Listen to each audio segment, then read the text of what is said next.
बहुरंग पुणे आयोजित 18व्या आंतरराष्ट्रीय चित्रपट महोत्सवाचे आयोजन पंडित जवाहरलाल नेहरू सांस्कृतिक भवन येथे करण्यात आले होते।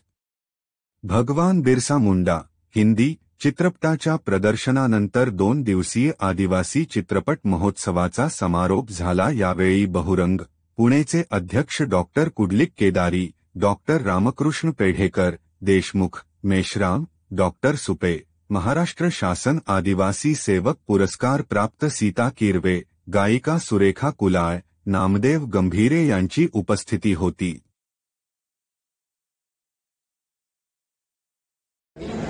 अध्यक्ष बहुरंग मित्र, गेले 18 वर्ष म्हणजे गेले 17 वर्ष आम्ही पुण्यामध्ये आंतरराष्ट्रीय आदिवासी चित्रपट महोत्सवाचे आयोजन करीत आहोत। यावर्षीचे 18 वर्ष आमचं होतं आणि यावर्षी अत्यंत दुर्मिळ आणि पहिल्या दिवसासाठी लघुपट आलेले होते। दुसऱ्या दिवसासाठी बिरसा मुंडा ही एक हिंदी चित्रपट आहे, तो आपल्याला दाखवला। या कार्यक्रमाला पुणेरी प्रेक्षकांचा एक अत्यंत चांगला प्रतिसाद मिळाला आणि उत्स्फूर्तपणे त्यांनी यात सहभागी झाले आणि त्यांच्याकडून जे आम्हाला अनेक सूचना आल्या किंवा अनेक काही सजेशन आली, याचा विचार करून आम्ही भविष्यात याहीपेक्षा चांगला दर्जेदार आणि मेजवानीपूर्वक फेस्टिवल द्यायचा प्रयत्न करू। किती चित्रपट होते याच्यामध्ये? लघुपट 10 होते। पहिल्या दिवशी 10 लघुपट झाले, एक लोकगीत झालं आणि दुसऱ्या दिवशी फक्त बिरसा मुंडा फीचर फिल्म होती, ती झाली। पुरस्कार कोणाकोण दिले? पुरस्कार इथं आदिवासी कलावंत पुरस्कार आणि आदिवासी कला पुरस्कार असे 2 प्रकारचे पुरस्कार देण्यात आले। आंतरराष्ट्रीय आदिवासी चित्रपट महोत्सवामध्ये जे पुरस्कार दिले गेले ते असे: आदिवासी कलावंत पुरस्कार दिनेश कुमार यशवंत भोईर पालघर यांना देण्यात आला। दुसरा पुरस्कार दत्तात्रय हैबती टिटकारे खेड जिल्हा पुणे यांना देण्यात आला।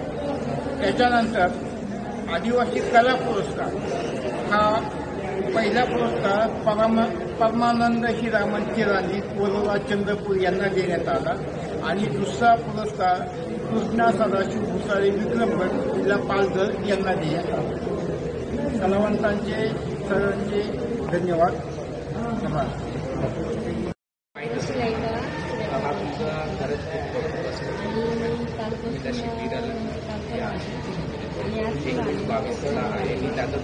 जेवढी कलाकृती आहे हे तुम्ही आला कुठले मूवी आवडले? काय समजलं तुम्हाला चित्रपट पाहून?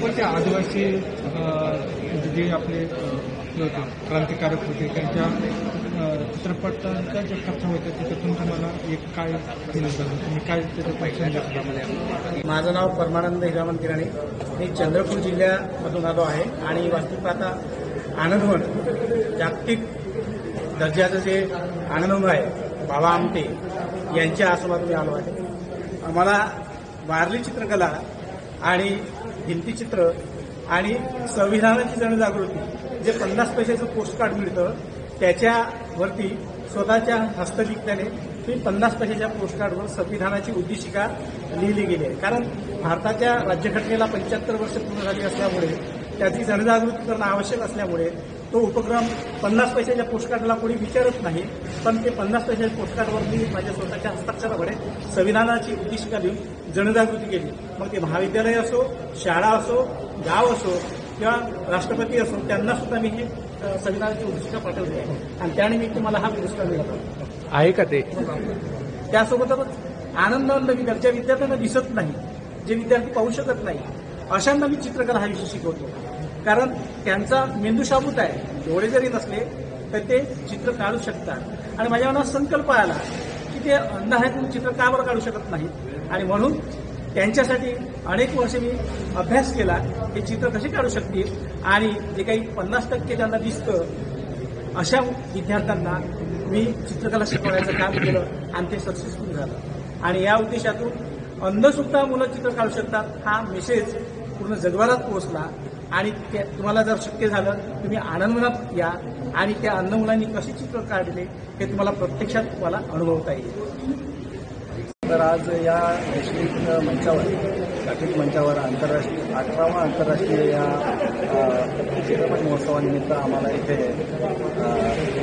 मधुरंग पुणे आणि डॉक्टर शेजारी कलावंत पुरस्कार म्हणून आमचं नामांकन झालं आणि आम्हाला याच्यातून सन्मान झाला. याबद्दल हे सांगायचं आहे की ग्रामीण भागातले कलाकार आणि त्यांच्या पूर्ण अभिनयाची दखल घेऊन त्यांना त्यांची पावती म्हणून किंवा त्यांना करून त्यांनी अनेक क्षेत्रात पण त्यांनी आपल्या ग्रामीण भागातल्या कलाकारांचे गुण बघून त्यांना पुरस्कार दिले, त्यांना एक रंगमंच उपलब्ध करून दिला. खरंच त्यांचं कार्य त्यांच्या संस्थेचं कार्य खूपच मोलाचं आहे. आता याच्यातून आमच्या प्रेक्षकांच्या